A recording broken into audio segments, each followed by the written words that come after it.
क्या बता रहा था मैं? कहां था? मुझे याद दिलाओ, जल्दी जल्दी याद दिलाओ, कहां था? हैं? ब्राह्मणों का आशीर्वाद। तो भगवान बोले कि ब्राह्मणों का आशीर्वाद में भगवान होकर के भी नष्ट नहीं कर सकता, क्या करें? तो भगवान बोले हम भी ब्राह्मण ही बन के आएंगे, तभी हम कुछ कर सकते हैं। तो बोले कैसे आए? तब देवताओं की माता अदिति जी ने एक व्रत किया जिसका नाम था पयो व्रत, जिसमें केवल दूध पी करके ही रहा जाता। पयो व्रत का विधान आज भी लिखा है, पर बहुत कठिन है। पहले दिन एक गिलास दूध, दूसरे दिन, मतलब जैसे चंद्रमा की आकृति बढ़ती घटती है वैसे उस पयोव्रत के प्रभाव से गर्भ में जो बालक के रूप में आए वो भगवान ही आए, और उन्हीं का जब अवतरण हुआ तो वो कौन कहलाए? वामन भगवान। आज भी यदि कोई माता इस पयोव्रत को करे, लेकिन वो कर नहीं पाएगी, उसको डॉक्टर्स अलाउ भी नहीं करेंगे, क्योंकि इस व्रत को करने के लिए धैर्य बहुत जरूरी है। इस व्रत को करने के लिए मन बुद्धि का एकाग्र होना बहुत जरूरी है। इस व्रत को करने के लिए स्वभाव में निर्मलता और सरलता का होना बहुत जरूरी है। इस व्रत को करने के लिए बहुत नाम जप किया गया हो तो ही ये व्रत संभवतः हो पाएगा, नहीं तो ये व्रत करने पर हो सकता है भीतर बहुत गतिविधियां विचित्र हो जाएं।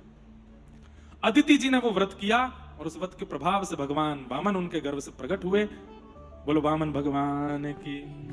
वामन भगवान जन्म लेते ही थोड़ी अवस्था में आ गए और जनेऊ संस्कार हुआ। तो हमारे यहाँ जनेऊ संस्कार में गुरुदेव के सामने जाकर के सारी दक्षिणा रख दी जाती है।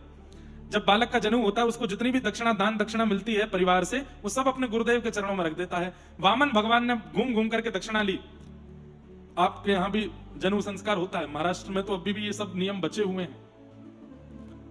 जनेऊ संस्कार में क्या होता है? जनेऊ यज्ञोपवीत होने के बाद में वो बालक कमंडल हाथ में लेता है, दंड हाथ में लेता है, लंगोटी पहनता है, खड़ाऊ पहनता है, ब्रह्मचारी।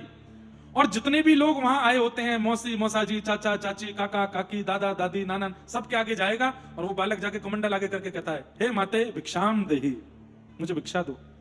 और वो लोग सामग्री लाए होते हैं, उसको वस्त्र देते हैं, अन्न देते हैं, ये सब होता है यज्ञोपवीत में। फिर जितनी सामान उसके पास इकट्ठा होता है सबको ले जाके वो गुरुदेव के चरणों में देता है जिन्होंने यज्ञोपवीत कराया। जैसे ही वामन भगवान ने समस्त सामग्री ले जा करके गुरुदेव के चरणों में अर्पित की, गुरुदेव ने कहा ये नहीं चाहिए वामन, तो क्या चाहिए? बोले बलि से तीनों लोक लेकर के आओ, हमको वही भिक्षा में चाहिए।